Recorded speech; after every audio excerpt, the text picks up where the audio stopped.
Yo, what's up, guys? It's me, Brandon, giving up my comic book review for past comics.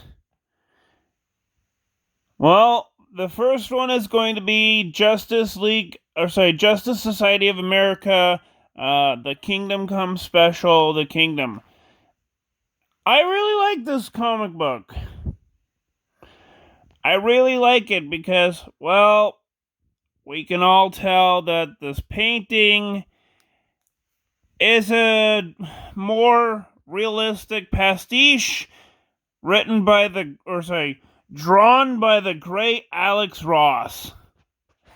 And I love it. No joke. The story was awesome. The plot was okay. I shall give this a 10 out of 10. Green Lantern, number 11. Revenge. I'm trying to think of the words. No, it was Revenge of the Green Lanterns or something. I can't remember, obviously. Technically, this was the first story arc. Yeah, Revenge of the Green Lanterns. This was the first story arc that got me into comics. So, kudos for that. I love this because, well, as you can see, it's the Green Lantern Corps fighting and battling each other for personal petty differences. And as you can see, towards the end, let's just say, Cyborg Superman is the one behind all this.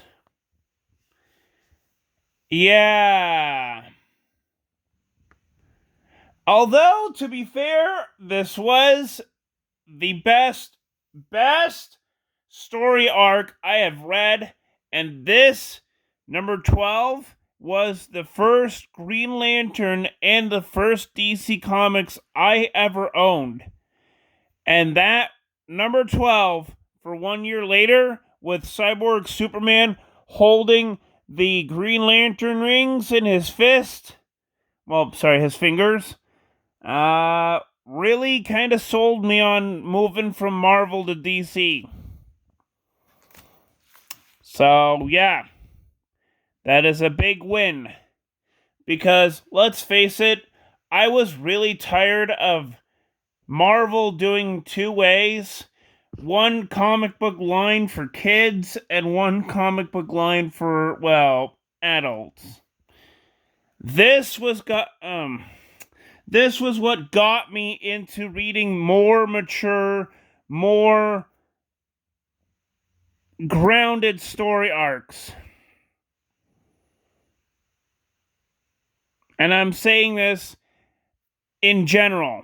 The Green Lantern comic, not this one, but the next one that comes after this one, really sold me on it.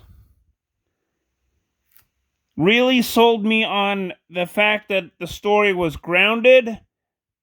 There was a lot of action. And it was really entertaining. So for that, I'm going to give it a 10 out of 10.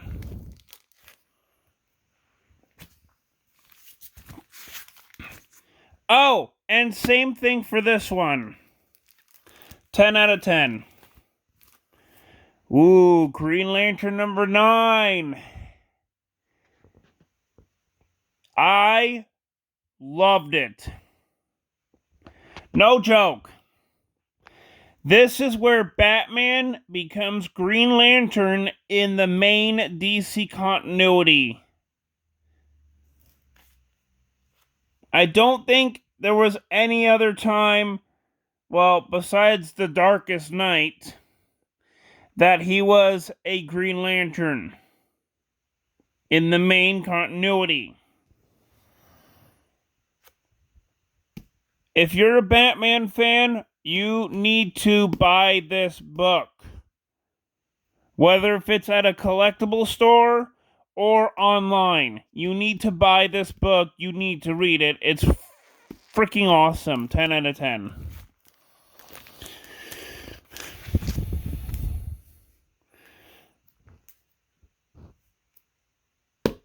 Green Lantern Rebirth. I gotta say, I loved this book.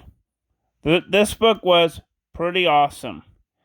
To be finally getting myself back into reading this was pretty awesome. I've read the Green Lantern Rebirth series on trade paperback before. Now I have it in comic book form. 10 out of 10. Yep. The next one I'm not going to show you, but I'll do it this way. It's called Lobo Infanticide.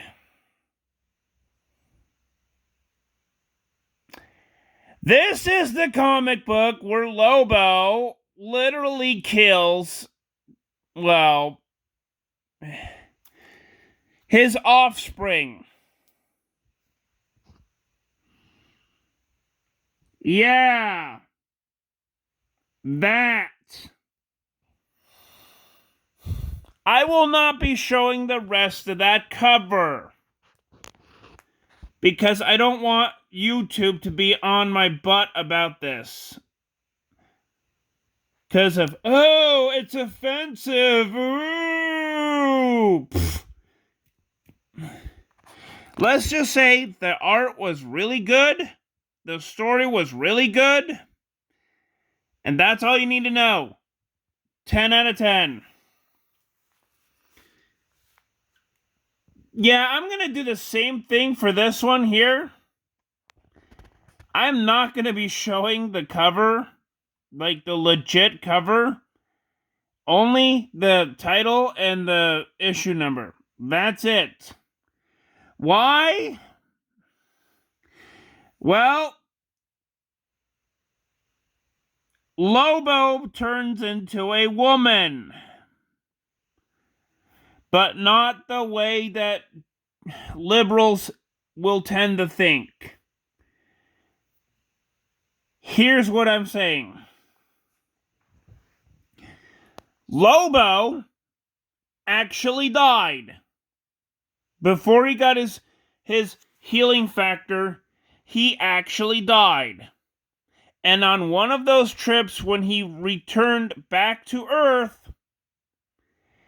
he told the people that, I guess, were doing a reincarnation machine to not have the infant in the adult mind and an infant body look. And so they did what he wanted to do. But the problem in the story is that he never really specified which gender he wanted to be. And so, as a joke, the people that were doing the reincarnation machine turned him into a woman with one really big freaking arm. And that's the whole story. It's not, there's, Zarnian surgeons that made him into a woman. No, none of that BS crap. Sorry, but it's BS. I just told you why. It was in a reincarnation machine after he had a trip back, back from heaven and hell, actually.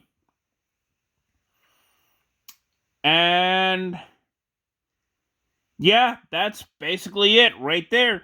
It was because of the reincarnation machine not knowing which gender he wanted to be, so the tenants that were tending to the machine just said, screw it, let's make him a female. Boom, done, end of story. That's how Lobo became a woman.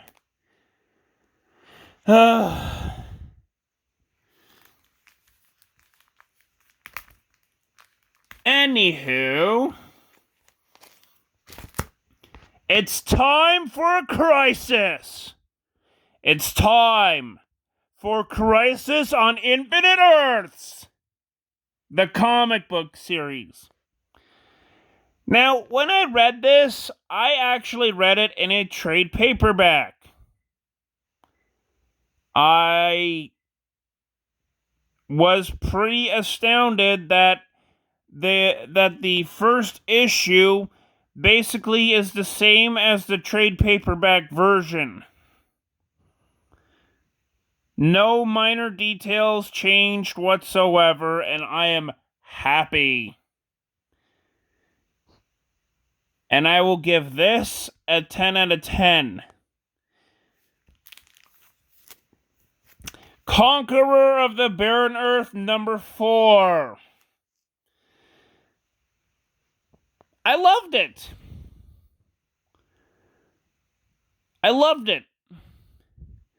It shows that DC has great promises to do anything but, Batman comics. Because heaven forbid we have to have 13 Batman comic books. I really want to see DC do a reintroduction to this comic book, because I really think that this comic book would do well as a 4 or 8-parter, as an 8 limited issue, a 4 limited issue. I think it would work. The problem is, I don't think that the current manager or the current president at DC even knows that this exists. That's my only problem. Other than that, I loved it. 10 out of 10. Omega Men number 1.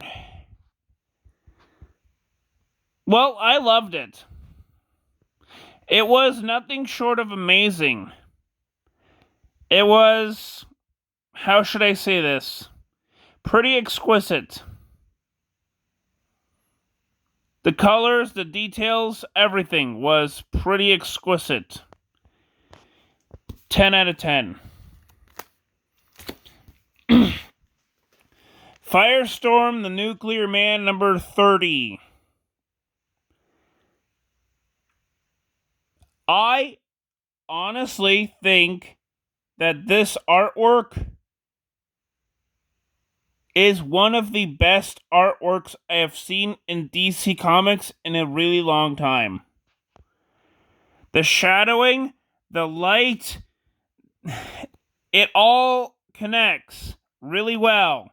It's not one-sided or the other side. It's not like Batman where he's like sulking in shadows and all you see is just a shadow except for like part of his face or something.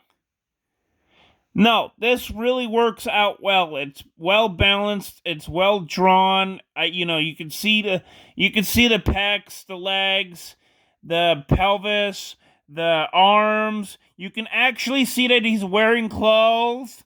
It's freaking awesome. 10 out of 10. Yeah, I was afraid to go to this, but 1980s racism. Couldn't help it. Yeah, if you don't know who this is, it's the pre-New 52, the pre-DC Rebirth of the, how should God damn it, I can't even think straight. It'll come to me, but it's the pre-DC Rebirth version of the QAnon Shaman. There, I said it. Okay? The QAnon Shaman is in this comic book. Just joking. I'm joking. I am joking. But you can hardly see the resemblance right there. Like right there. You can hardly see the resemblance just on the face. I wonder I wonder if the QN and Shawman is a reincarnated Earth 33 version of Black Bison. Nah, I'm just joking with you.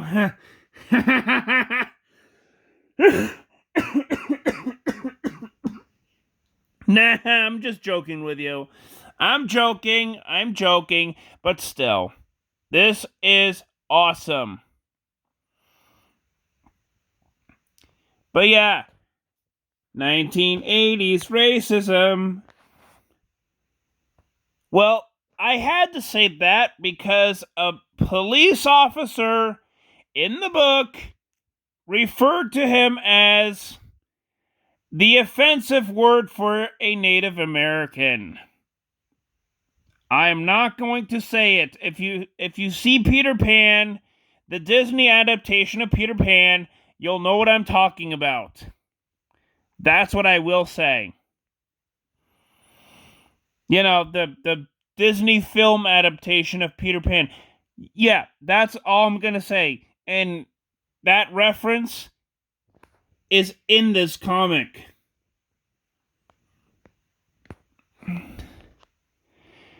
But like I said before with Firestorm number 30, I pretty much like the artwork. The balance of shadows and light. Well, except for this statuette over here. Oh, God. Shadows all over the place. It's pretty good.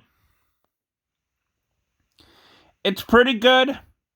I will say it's pretty good. The comic book is okay.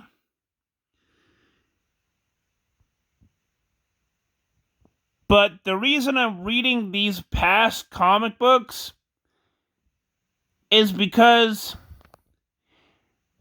I want to honor the past and embrace the future. But you have to embrace the future by honoring the past. And yes, the past does some cringy stuff, you know, for nowadays. But otherwise, it's good. It's a good comic. I'm going to say that.